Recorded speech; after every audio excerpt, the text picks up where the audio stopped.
कृपया अपने नेत्रों को बंद कर लीजिए।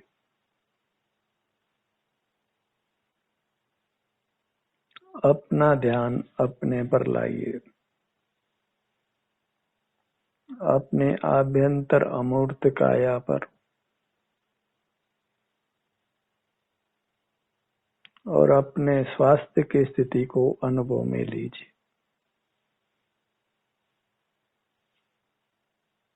जीव अनादि निधन अपने स्वास्थ्य की स्थिति को ही भोगता है, पर पदार्थों को कोई भी नहीं भोगता। यह त्रैकालिक नियम है। जब अपना स्वास्थ्य ही भोगने में आता है तो फिर पर पदार्थों को देखने जानने का कोई फल नहीं है।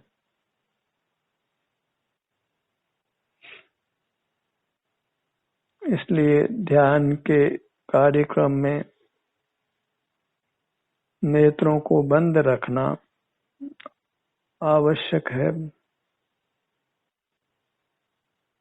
जब तक आवश्यक नहीं हो, हमें कभी भी आंखों को खुला नहीं रखना चाहिए, क्योंकि आंखों को खुले रखने से ही जीवन में सारा उत्पात होता है, सारा संसार खड़ा होता है, राग द्वेष की उत्पत्ति होती है।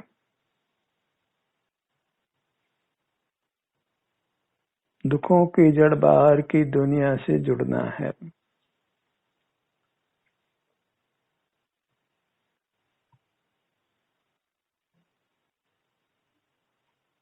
दूसरा कदम है, जब तक अत्यंत आवश्यक नहीं हो बोलना नहीं है, मौन रहना है। नेत्रों को बंद रखना और मौन रहने का अभ्यास करना चाहिए, अधिक से अधिक काल तक। तभी हम सुगमता से अपने स्वास्थ्य की स्थिति को प्रत्यक्ष अनुभव में ले सकते हैं, जो मोक्ष का मार्ग है। पर लक्ष्य में भी अपना स्वास्थ्य ही अनुभव में आता है, पर वह राग द्वेष सहित होता है और संसार को उत्पन्न करता है।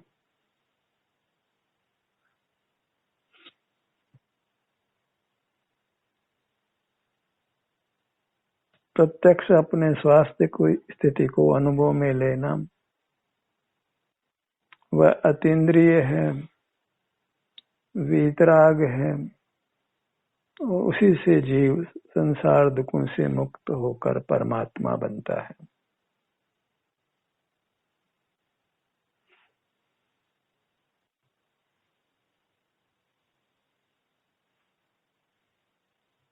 ध्यान का क्या आशय है? इसका सीधा सा उत्तर है, अपने स्वास्थ्य की स्थिति को प्रत्यक्ष अनुभव में लेना।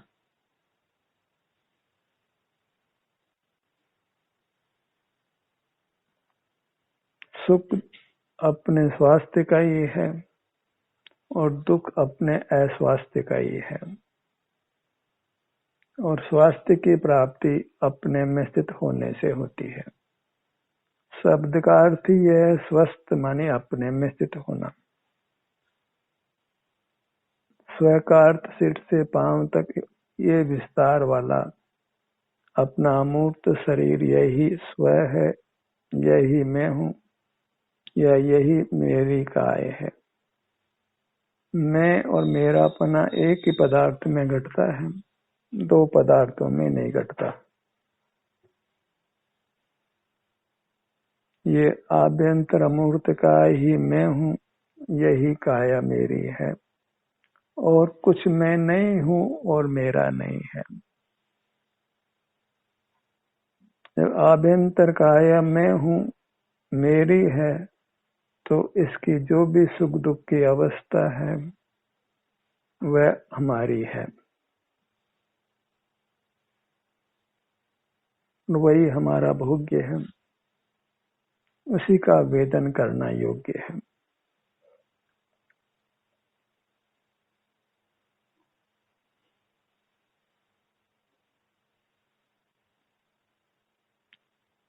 हम अपने से प्रत्यक्ष जुड़ते हैं।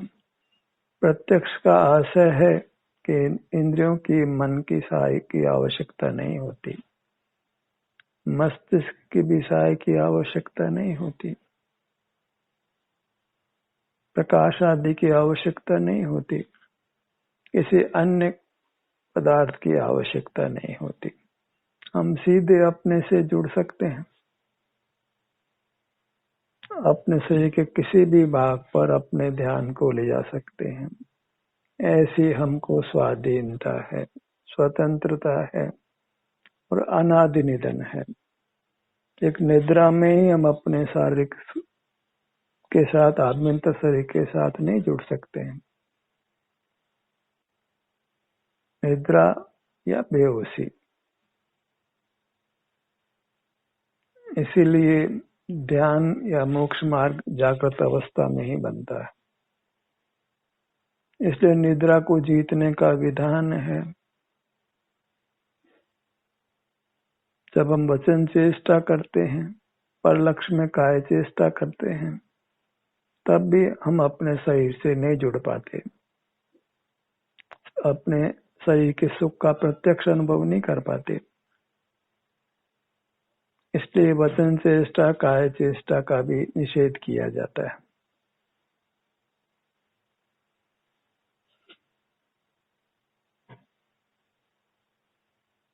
जब इंद्रिय व्यापार का निषेध किया, मन वचन काय की चेष्टा का निषेध किया, तो मानो सकल आरंभ परिग्रह का ही निषेध हो गया। और आरंभ परिग्रह से ही दुर्गति होती है।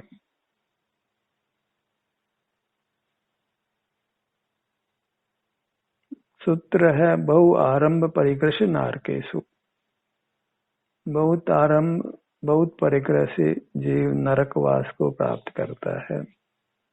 नरकवास माने घोर दुखों में जा पड़ता है।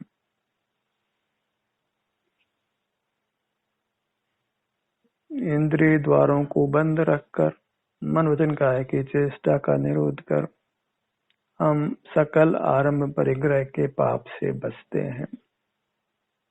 इसलिए फिर हम दुख में नहीं पड़ते, और दुख नहीं होता है तो सुख होता है। जैसे रात नहीं हो तो दिन होता है। एक सिक्के के दो पहलू हैं, ऐसे हमारे बस दो पहलू हैं, दुख या सुख। दुख नहीं होगा तो सुख ही होगा। तो दुख के कार्यों से अपने आप को बचाइए। और वो इतना ही कार्य है कि इंद्रिय द्वारों को बंद रखना है, प्रधानता से चक्षु को बंद रखना है। और चक्षु को बंद रख करके फिर अन्य इंद्रियों को बलवान नहीं करना है। यानी कुछ सुनते रहना बंद आंखों से, कुछ सूंघना, कुछ चखना, कुछ छूना, वो सब वर्जित है। मन से कुछ विचार नहीं करना है, न भूत का, न दूसरों का, न भविष्य का। कुछ बोलना नहीं है और कुछ काय चेष्टा नहीं करनी है। इससे हम प्रत्यक्ष अपने से जुड़ते हैं, प्रत्यक्ष अपने स्वास्थ्य की स्थिति को भोगते हैं। और जो प्रत्यक्ष है वही अतीन्द्रिय है, वो ऐसा है बिना किसी की सहायता का है, स्वाधीन है, और वही मोक्ष का मार्ग है। माने मोक्ष माने दुख से निवृत्ति और सुख का होना।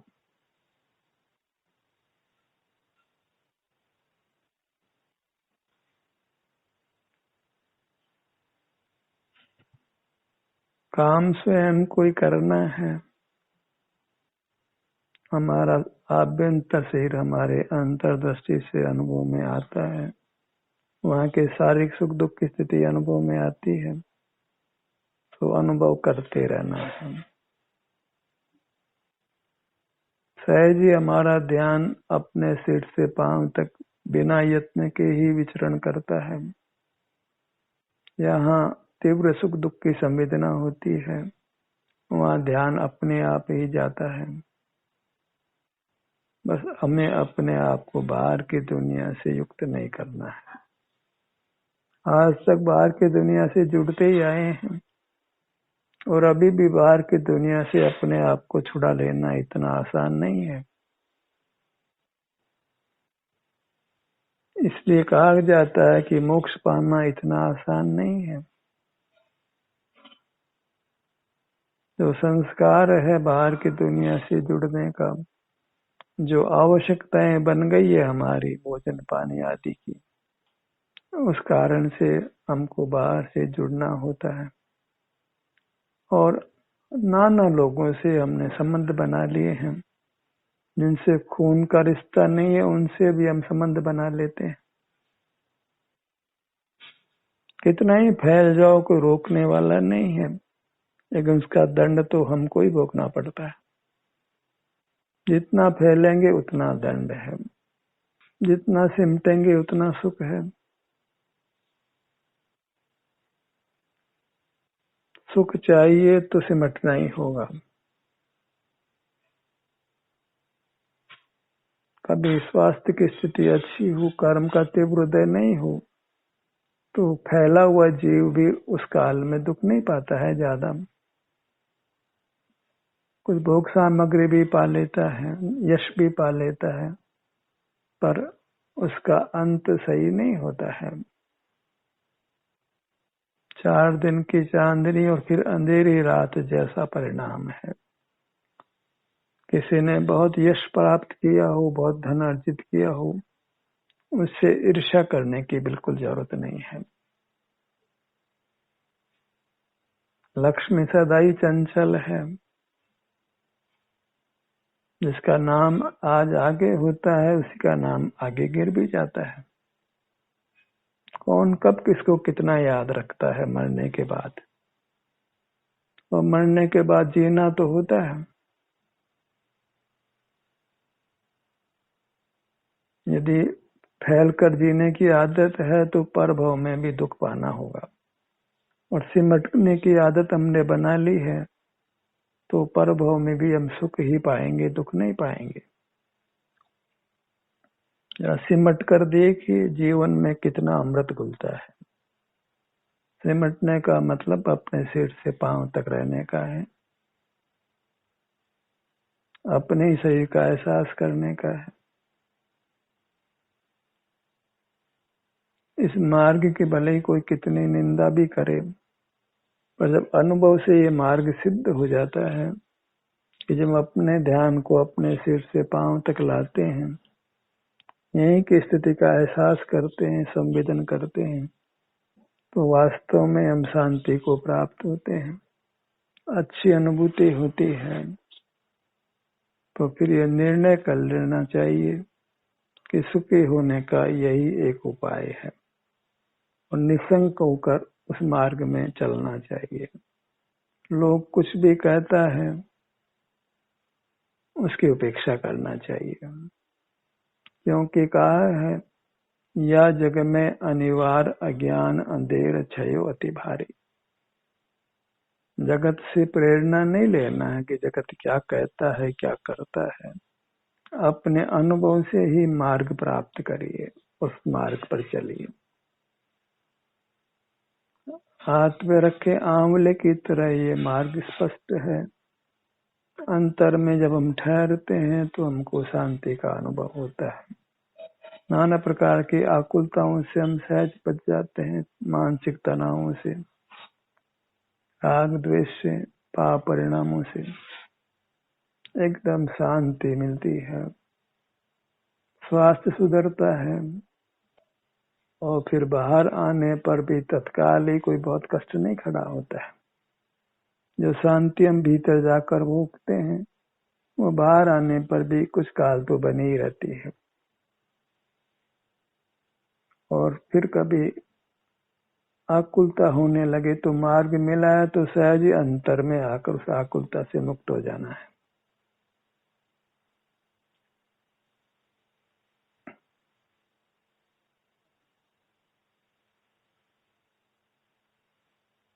तीर्थ यात्रा करने का मन हो, इच्छा हो, तो बस पांव से मस्तक तक अपनी अमूर्त काया को तीर्थ मानकर, इसके हर अंग उपांग को तीर्थ मानकर उनमें विचरण करिए। तीर्थ बाहर नहीं है, भले लोग कितना भी कुछ कहे, लोगों का क्या, वे सब तीर्थाभास हैं, तीर्थ के रूप में प्रसिद्ध हैं, पर तीर्थ नहीं है।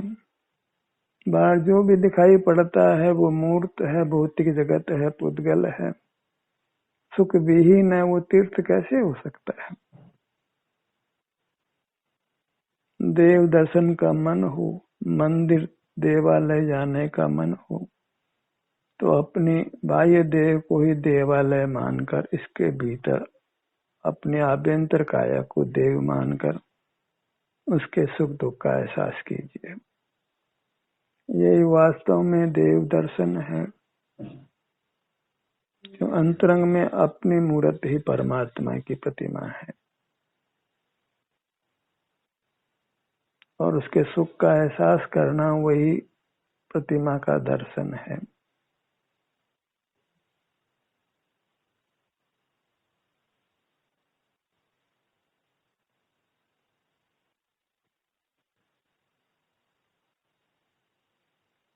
हर जीव अपने ही कर्मों के अनुसार फल भोगता है, ये कर्म का सिद्धांत है। जैसी करनी वैसी भरनी, as you sow shall you reap. तो जिसके पाप जिसने किया है उसको पाप का फल भोगना पड़ेगा, कोई उसको सुखी नहीं कर सकता है। और जिसने पाप नहीं किया है बस सुख भोगेगा, उसको कोई दुखी नहीं कर सकता है। तो मैं किसी को सुखी करता हूँ, मैं किसी को दुखी करता हूँ, इस अहंकार को छोड़िए और किसी को सुखी दुखी करने के परिणाम को छोड़ दीजिए। स्वयं किए जो कर्म शुभाशुभ फल निश्चय वे देते, करे आप फल दे अन्य तो स्वयं किए निष्फल होते। इसलिए जितने भी परोपकार की चर्चा है वो सब मिथ्या जानो, सब बहिर्मुखता में राग का उत्पात है, मानसिक उत्पात है। हम किसी को सुखी नहीं कर सकते हैं, तो वृथा ही बहिर्मुख रहकर, परोपकार के नाम पर बहिर्मुख रहकर अपने संसार को नहीं बढ़ाना है। तभी आगम में कहा है पर चिंता अधमा अधमा। जब पर को सुखी नहीं कर सकते तो फिर पर को सुखी करने का प्रयत्न अधम से भी अधम है। लोग भले ही परोपकार पुण्याय कहें भले से, लोग का क्या। उत्तमा स्वात्म चिंता, अपने हित में प्रवृत्त होना वही उत्तम है, क्योंकि हम ही अपने ही कर्मों का क्षय कर अपने को सुखी कर सकते हैं।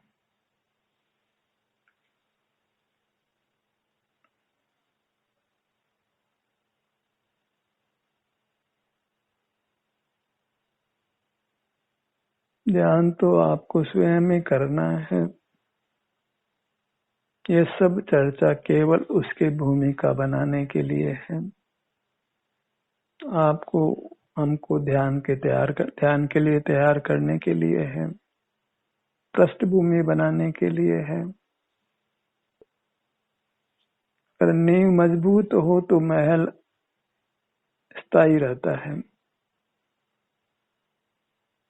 विवेक की नींव तैयार करके ध्यान करेंगे तो ध्यान स्थायी होगा। और विवेक वो मात्र स्वपर का विभाग है, अपने को ग्रहण करना और पर को विषय नहीं बनाना। पर को विषय बनाना ही पर का ग्रहण है। अन्य नाना प्रकार से हम पर पदार्थों को ग्रहण करते हैं, पर प्रधानतः उसको विषय बनाना ही है। विषय बनाकर ही नाना प्रकार से हम पर पदार्थों के साथ व्यवहार करते हैं, उनका ग्रहण करते हैं। पर मूल में पर पदार्थों को देखना जानना है।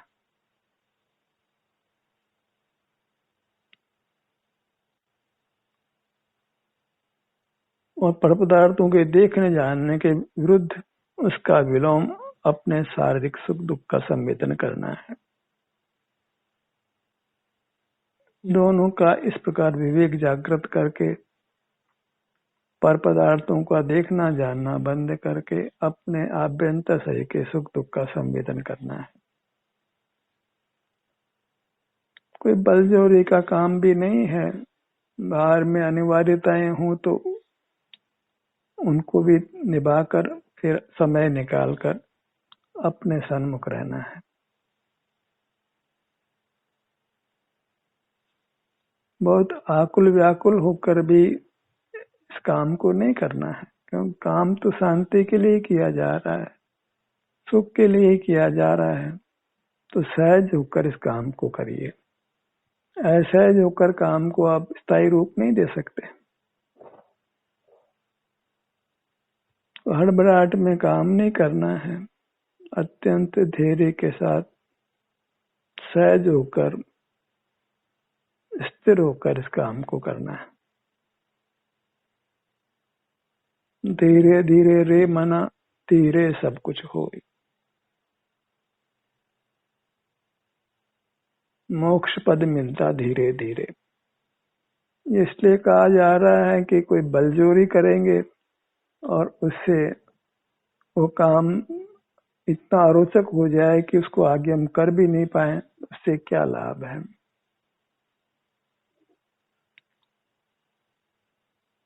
अंतर में रहने की अनुकूलता बनाइए और फिर अंदर में रहिए, अपने में रहिए। आपको अपने सुझाव से इस सत्र के दौरान अपने में विहार करते हुए रहना है। अपने पुरुषार्थ से आप करेंगे, अपने सुझाव से करेंगे तो वह स्वाधीन होगा, सहज होगा और आप उसमें सफल भी होंगे।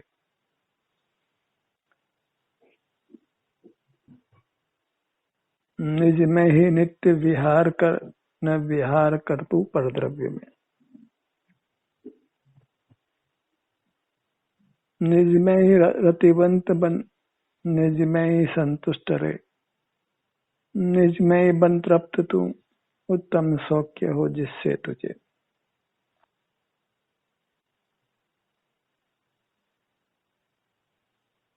अपनी आराधना करना ही परमात्मा की आराधना करना है और अपनी आराधना अपना अनुभव करने रूप है, अपने शारीरिक सुख दुख का वेदन करने रूप है, अपने शरीर का एहसास आश्रय संवेदन।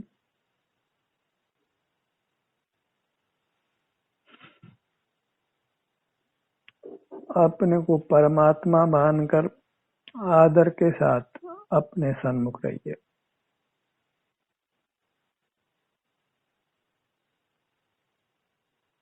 नमन करने का मन हो तो मेरा मुझको नमन है। लोक व्यवहार नहीं चलता है, लोक व्यवहार इसके विरुद्ध है। लोक व्यवहार तो मोक्ष मार्ग के विरुद्ध ही होता है। लोक व्यवहार में तो हम नमस्ते बोलते हैं, तुम्हारे को नमस्कार,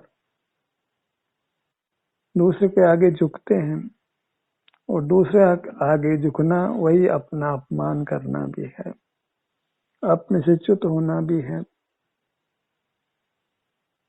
व्यवहार से मोक्ष मार्ग बनता नहीं है, व्यवहार नाम ही संसार मार्ग का है।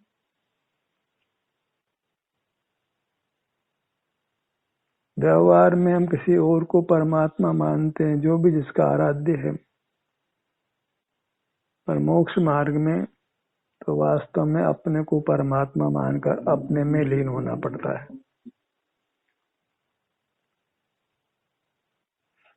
संसार मार्ग और मोक्ष मार्ग दोनों अलग अलग हैं। व्यवहार से मोक्ष नहीं होता है, मोक्ष मार्ग नहीं होता है, व्यवहार से संसार होता है और संसार नाम दुख का है। राग के मिठास हमने जन्म जन्म में भोगी है, द्वेष करके भी हम राजी हुए हैं, किसी से बदला लेकर भी बहुत राजी होता है। वो सब कषाय का सुख है और कषाय का सुख बहुत कटु रूप से फलता है।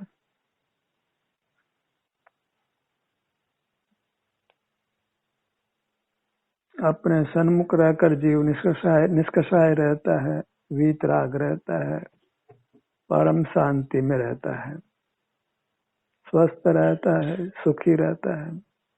इस भाव को भी सुधारता है और परभव को भी सुधारता है और शीघ्र परमात्मा बनकर अनंत काल तक सुख से रहता है।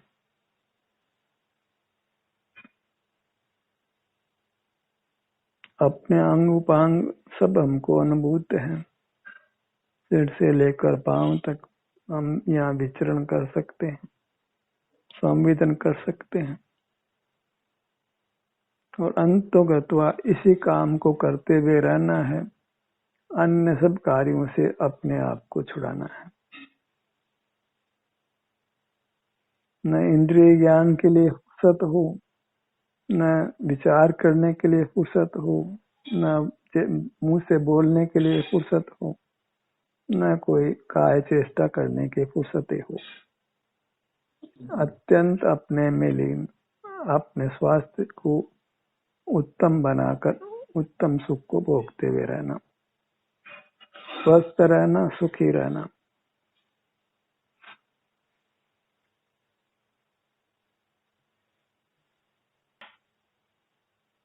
जहाँ तक संभव एक आसन में रहिए। खिंचाव उत्पन्न होता हो तो खिंचाव को महसूस कीजिए।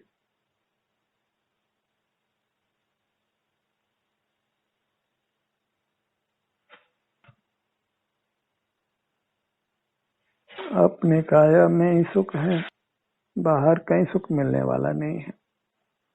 बाहर जो सुख मिला ऐसा जो मानते हैं वो वास्तव में अपने स्वास्थ्य का ही है, अपनी काया के स्वस्थ होने का ही है।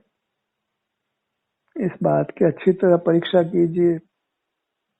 छोटा बच्चा भी बीमार होता है तो खिलौनों को छोड़ देता है। खिलौनों से तब तक ही खेलता है जब तक वह स्वस्थ होता है। फिर अस्वस्थ होने पर बाहर का कुछ स्वाता नहीं। फिर बाहर की सामग्री सुख क्यों नहीं देती है?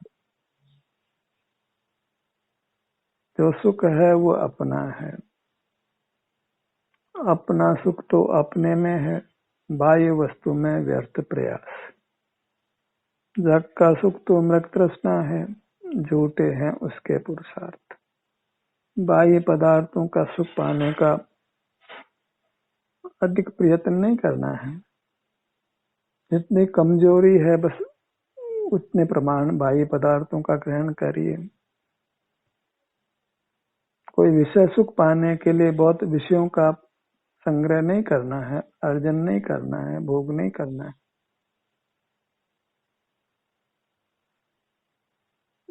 लिव विद द मिनिमम, वही बहुत अच्छा विधान है जीने का। अपने आश्रय से जीना है। बाह्य पदार्थों का सेवन कम करते करते अपने पे ही ठहर जाना है। अपना सेवन करते हैं तो वहाँ बाह्य पदार्थों से हम छूट ही जाते हैं, उनके आश्रय से मुक्त हो ही जाते हैं। परिग्रह रहता कहाँ है? जब अपने सन्मुख रहते हैं। पर का ग्रहण है ही नहीं है जब अपने सन्मुख है। सकल परिग्रह के पाप से मुक्त होते हैं।